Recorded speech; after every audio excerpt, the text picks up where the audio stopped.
Hello everyone, happy 2018. Hope you're having a great new year and hope that you have some good plans and goals for the year ahead when it comes to your life, your health and everything else.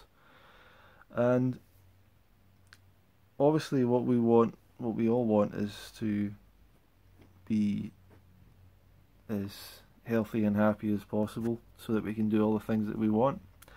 And something I'm seeing that's becoming a bit of a craze, worryingly enough, is just this kind of extreme detoxing. So in this video I want to make a comment and talk to you from my perspective or experience about this kind of worrying trend of people doing these extreme fasts, dry fasts, and all the rest of it, and anything else in that kind of urine fasts or urine feasts or whatever, urine therapy.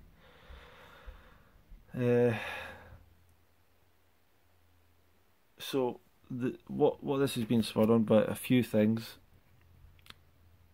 The first thing is last year there was a report of a guy that died who was a fruitarian guy in Africa and contracted malaria, not for the first time. And instead of getting medical help, it sounds like he decided to try and deal with it himself. And on the coroner's report it said that he died of dehydration. So my assumption was that he might have been trying to dry fast. It's not the first time that someone who was relatively healthy has died of dry fasting, and he obviously was weakened by the fact that he had contracted malaria. Now the last thing, I was speaking to my brother who's a doctor, and he said the last thing you want to do if you get something like malaria is to dehydrate yourself, because it's already dehydrating you or something like that, I think. So it's a bit different with other illnesses, but with infection or with a virus or something like that, like malaria, then it's completely the wrong thing to do. Totally the wrong thing to do. One of my probably most trusted sort of friends in the raw community, someone who's been around it a long time in the health movement, he's seen it all and done it all kind of thing, and he's told me about dry fasting and how you can do it for 7 days or more or whatever, go without water. So I understand that. I just don't. I think people are impatient to get better, and that's worrying to me, that people aren't prepared to go, to just put in place a healthy lifestyle and then continue to live, and just let nature take its course, let healing take its course in its own time. To me, what's happening with dry fasting is that people feel like they're getting something out of it. And this is an important point, I think, is that when people perceive that something is happening, and what I mean by that is they feel things happening in their body. They feel a reaction. When they feel a reaction, they have this mindset that something is happening. And it's maybe not something that you would get, something that you would feel in your regular day of just eating healthy and living healthfully.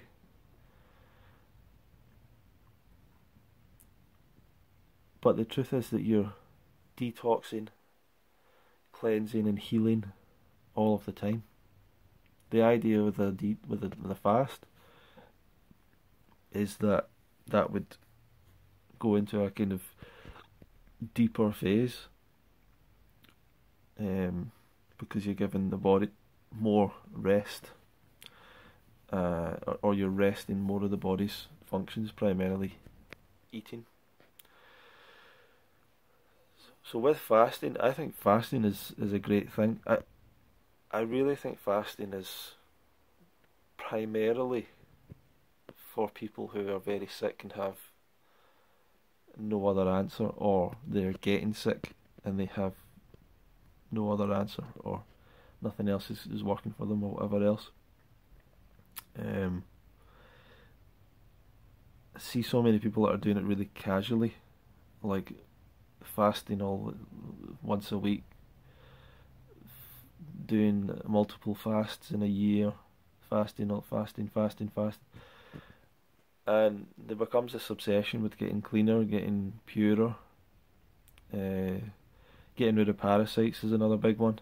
It's another just a paranoia, and all of this is just a paranoia, and it comes from the fact that we have within us, deep within our DNA, we have a fear of things like parasites, because when we were living in jungles and things like that, parasites would take over you, kill you, and monkeys and things like that living in jungles, they get big. There's videos online, you can see bot flies and stuff like that. That their maggots, their larvae burrow into the necks of monkeys and things like that, and obviously animals have worms inside them, and on and on. Like, it's really, parasites are horrible. So there's an innate fear of that. There's also an innate fear of, you know, taking in anything dirty, or taking in anything because it could be infected or bad or whatever, which could lead to you dying. So we have a natural instinct, fear, to try and stop things that might make parasites happen. You know, we don't want to eat maggots, we don't want to eat insects and stuff like that.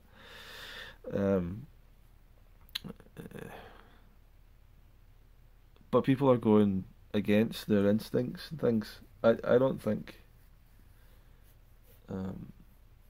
I mean, I guess urine drinking is a different thing, but I really don't think people create all these ideas about urine drinking, that like it gives your body this information, and I'm not sure how it gives your body information that the body can't get before the urine has left your body. Like, don't you think your kidneys and your liver and the very sophisticated organs, don't you think that they're able to tell what's in the body and stuff like that? They're creating the urine after all. And what is urine? It's urea and water and, I don't know, salt. If you're diabetic, it's got sugar in it. Like, I don't know. Well, I do know. I'd be surprised if there's any. Once again,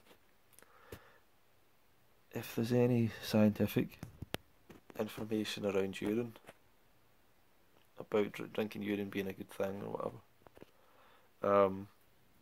People get kind of obsessed with it. They really like it. I've never tried it. I don't have the intention to. Orange juice tastes better to me.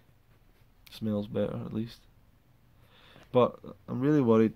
There's all these people that are detoxing and doing these things. I don't know what is the purpose, and that's the problem to me, is that the purpose becomes like a spiritual adventure of some way. And this goes back to people like Dan the Man, Robert Morse, I don't know, people way before them. Guys like, probably, there's a guy called Hereward Carrington and stuff like that, and back into the books. I'm trying to think. Just going back, this idea that you know, if you fast for 40 days, you're going to become like Jesus Christ and stuff like that, because Jesus fasted for 40 days. Rubbish. You know, total rubbish. Fasting is not a spiritual practice. It's a practice, like it's a lifestyle practice or a discipline. but it's not a spiritual practice, and neither is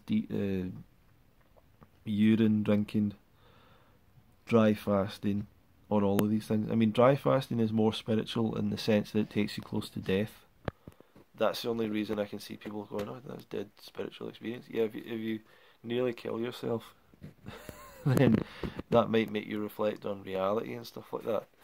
And I do want to, people are saying, oh, dry fasting, it's not that dangerous, you know, loads of people have done it and all this stuff, and people have died from it, you know, because all you're doing is dehydrating yourself. The point that Doug Graham made in a video,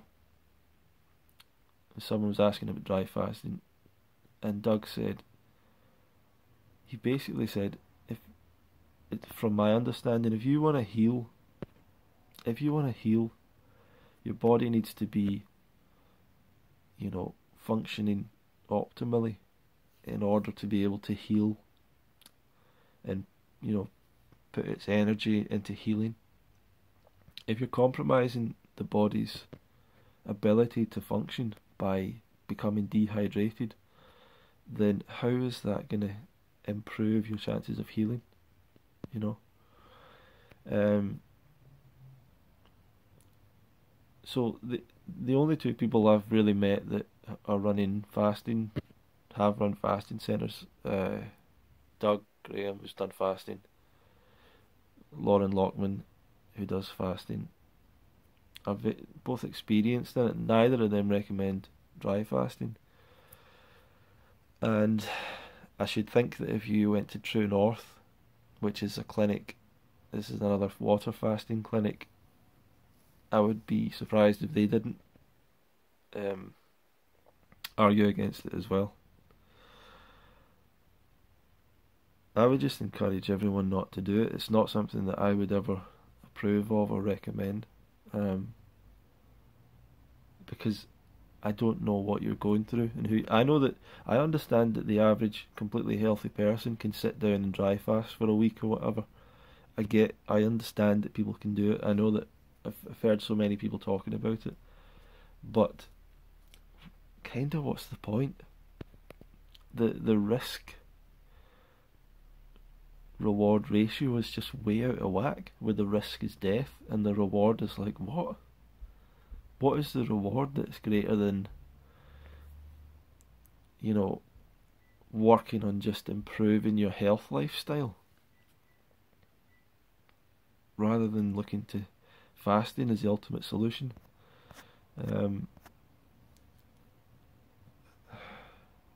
Especially dry fasting. But even people that are doing like loads and loads of water fasts and stuff like that, like, oh, I need to lose weight, I'll fast. That's a silly way to lose weight. Long term it doesn't work. Short term you lose the weight, long term you gain it back.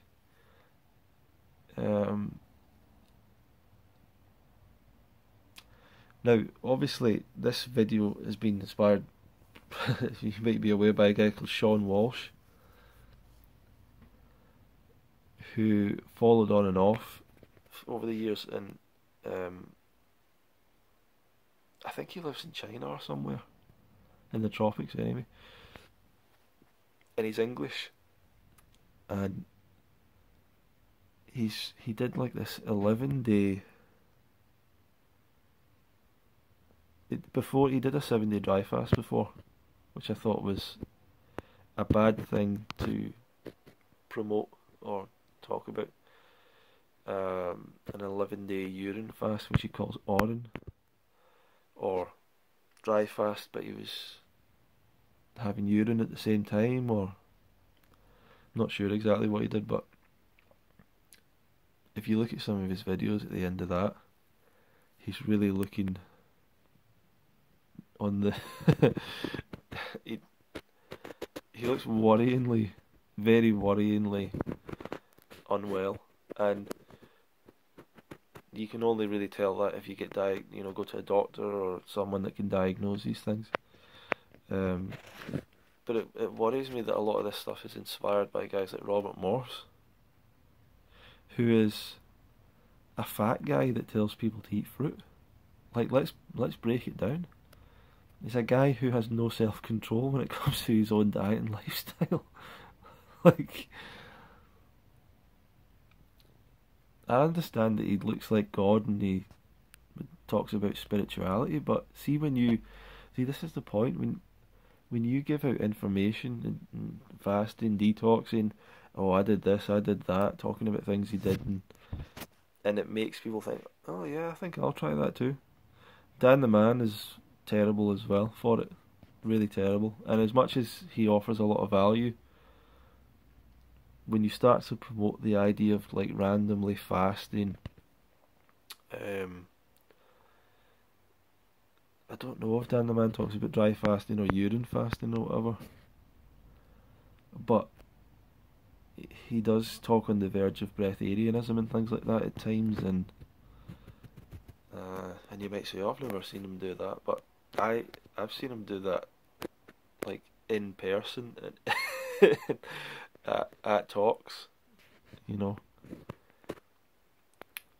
and it's from this woo woo, what you call woo woo, whatever, spiritual thing, like, yeah, we can live off air or whatever, you know. Oh yeah, my spirit can live even if I've dehydrated my body. Like, I don't think there's any spiritual result coming from these things. And it's another thing where spirituality is like a long term lifestyle thing of spiritual practice, but also like difficult things like being good to other people and learning how to interact with other people and forgiving people and you know, clearing up your arguments and fights that you have with people and going back over things and all these kind of things to,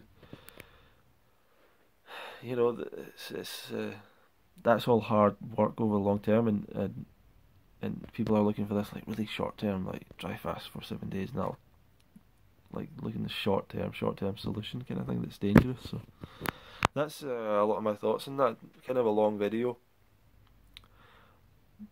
Please feel free to comment below if you're still watching this channel. I've not posted in a while, but I wanna post more. I don't want to tell everyone, you know, everyone else is bad and everything. I'm not saying that. And mostly what all these guys have is, you know, a lot of value to offer. John Rose, another guy. But sometimes when you promote these ideas, other people are going to take it the wrong way, or they're going to take it to the extreme, or they're going to, you say, oh yeah, dry fasting's a good thing, and people go, I wonder if I can do it for 14 days. You know, like, why not do it until you get thirsty? You know, why not do it until your body goes, I need to drink, and then stop? I don't know. I don't know, but I would seriously consider doing the actual hard work of developing habits for a healthy life. You know, the self-discipline.